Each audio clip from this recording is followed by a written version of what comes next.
Donc il y a ça, mais il y a aussi des choses comme je vous ai parlé de l'Agence nationale de l'habitat. Il y a d'autres choses qui sont en apparence plus techniques, mais qui sont également essentielles. Pour qu'il y ait une économie qui marche, il faut deux choses, entre autres, mais il faut deux choses. Il faut d'abord que les entreprises aient accès au financement. Et depuis que je suis là, tout le monde me dit c'est terrible, le financement bancaire c'est très très cher, le coût du crédit est très élevé.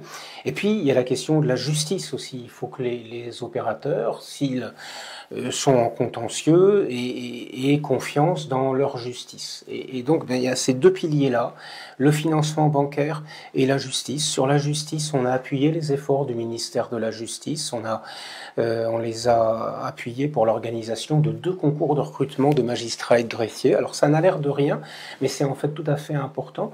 On a à la fois recruté sur la compétence par concours des nouveaux magistrats, des nouveaux greffiers, et ils ont été formés.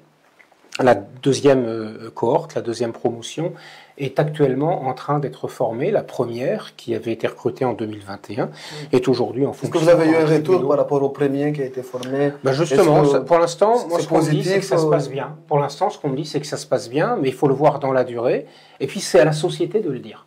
C'est à la société de dire si la justice comorienne fonctionne très bien ou pas, d'après l'ambassadeur Sylvain Riquier, qui, selon lui, la France a appuyé en finançant des concours des magistrats et des greffiers depuis 2021 jusqu'à aujourd'hui, et c'est à la population de dire est-ce que la justice comorienne va bien ou pas. Le président Zilali, vous faites partie de cette société, alors est-ce que la justice comorienne va très bien? Eh bien, monsieur Sylvain Riquier, la formation que vous prétendez avoir fait aux Comores, c'est un échec total de la part de votre pays, la France, parce que vous le savez que aux Comores, il n'y a pas de justice. La personne, le monsieur que vous avez imposé là, a pris tous les corps de ce que peut représenter un État. Il a pris la justice, il a pris le finance, il a imposé ses enfants. Vous savez très bien qu'en ce moment, croule dans les prisons, dans les geôles de Comores, un ancien président qui n'a rien fait de juste, mais simplement, il n'a pas peut-être été à l'appréciation de la France. Eh bien, moi j'ai entendu après les mascarades, des soi-disant justices qui ont eu lieu il y a quelques années. J'ai pas en tête le nombre d'années que ça a fait déjà, parce que ce monsieur coule pas. Ça fait plus de 5 ans en prison, 8 ans plus. Et Sambi, c'est presque 8 ans. Alors, monsieur l'ambassadeur, vous savez très bien que vous avez commencé à former la justice comorienne depuis 2021. Et à l'an 2022, et soi-disant président, qui est juste parce que pour ses adversaires, qui sont vos hommes, vos sbires, en tout cas vos hommes liges, a eu peur parce que il était un peu plus populaire que lui après son arrivée dans son pays, après un séjour à l'extérieur. Il a été accueilli par ses partenaires, ses partisans, et ça n'a pas plu au système, à l'homme que vous avez imposé. Et que ce monsieur a été emprisonné injustement. Et tout le monde le sait. Presque tout, sauf les entourages de ce monsieur que vous nous avez imposé, qui s'appelle Azali, et ces magistrats bidons que lui, il a imposé. Donc, je ne sais pas comment vous avez formé les magistrats et qui ne regardent pas la justice, qui vont dissoudre toutes les institutions juridiques et le fait sur en tout cas le faire sur une branche qui n'a rien à voir avec ce qu'il devrait l'être, et ainsi donner l'occasion ou donner le mécanisme à ce monsieur, en tout cas de sévir au détriment disons, de la justice. Donc, c'est un échec de la part de vos formateurs, de ce que vous avez formé, en tout cas que vous prétendez avoir formé. Hein? Et moi, je ne suis pas sûr que vous ayez fait ça, mais peut-être vous avez fait autre chose.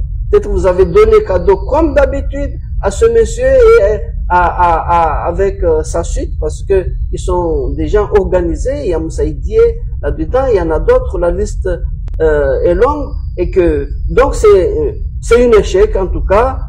Il y a des gens qu'on a emprisonnés, il y a docteur Archimède qu'on a emprisonné, il y a un ancien, c'était le gouverneur d'Anjouan. Ils ont rien fait, et nous savons que ce monsieur n'a rien fait. Au départ, on a fait croire qu'ils avaient détourné l'argent des passeports, et puis à un moment donné, ils ont changé le procès. Non, la raison de son emprisonnement n'était plus ça, c'était parce que c'est l'homme. Donc finalement, nous, ce que nous constatons, nous, les Comoriens, c'est qu'il n'y a pas de justice. De votre part, c'est un échec, et ce sont des... C'est pas un échec, hein. Ça, il faut que les gens sachent que ce monsieur est en train de mentir. C'est pas un échec, non seulement, ce sont des mensonges. Parce qu'ils savent, rappelez-vous, quand il s'agit de la justice, les élections qui ont eu lieu aux Comores, oui, justement, mais ça, toutes les institutions qui étaient là, la France, oui, la France, l'Union européenne par extension, était là. Nous avons vu par exemple, il y a une maire de la commune c'était à Mouéli et d'autres ailleurs, ils ont amené des sacs, les ont remplis de bulletins et au vu et au su de tout le monde. Et vous, quand vous êtes venus, vous avez dit quoi? Ah non, les élections sont passées dans de bonnes conditions, etc., etc. Donc vous avez validé des élections qui étaient normalement invalides. Donc vous êtes justement la cause des maux qui frappent le peuple comorien ici, la France, là-bas. Vous êtes vraiment le noyau, hein, la cause, mais vraiment qui fait qu'aujourd'hui le peuple comorien ne vit pas, mais est en train de survivre à cause de votre présence là-bas, monsieur l'ambassadeur. Ça, je vous le dis, mais avec sincérité. Merci beaucoup. Ben, je pense que pour aujourd'hui, on va rester là. Monsieur l'ambassadeur, vous avez demandé l'avis des citoyens comoriens, les usagers de la justice comorienne depuis 2021. Vous l'avez dit sur votre intervention que vous êtes en train d'appuyer la formation des magistrats, des greffiers, et vous avez demandé au peuple comorien, bien les usagers, que ce soit la justice comorienne, l'État comorien, de donner leur opinion. Selon le président Zirari, il y a un président comorien qui a été condamné injustement à vie, et tout ça sous vos yeux, puisque vous avez commencé à former en 2021, et je pense que le président Sambi a été jugé en 2022, ce qui montre que il y a eu quand même une intervention, ou bien il y a eu, je dirais, une participation des greffiers et magistrats formés par votre appui pendant ce procès de M. Sambi. Il y a aussi le gouverneur Salami. Hein, c'est un échec. Et il y a aussi ce qui se passe sur les réseaux sociaux. Vous avez vu, tout le monde entier a vu, même c'est passé sur l'une des chaînes médiatiques françaises, il s'agit de TV5 Monde, qui ont montré les irrégularités des soi-disant réélections de Azalia Soumani. Comme vous nous avez demandé de donner notre avis, je pense que le président Zirari était mieux placé pour vous dire, comme il l'a dit sincèrement. Le président Zirari, est-ce que vous avez quelque chose à rajouter pour aujourd'hui, puisque encore il nous reste... Non seulement la France a rejeté, mais le président Macron, si tu te rappelles très bien de ce qui s'est passé à Mayotte, au cours de sa descente à Mayotte, il avait parlé de créer un mur de Oula Ouachaba, en fait, pareil que le mur de Berlin. Donc on aura l'occasion d'en parler la prochaine fois, et merci beaucoup le président Zirari. Nous lançons maintenant une opération qui sera dénommée Oura Ouachaba. Donc, mur de fer. J'espère que... Ouah, Washaba. Et donc, c'est le rideau de fer. Mais donc...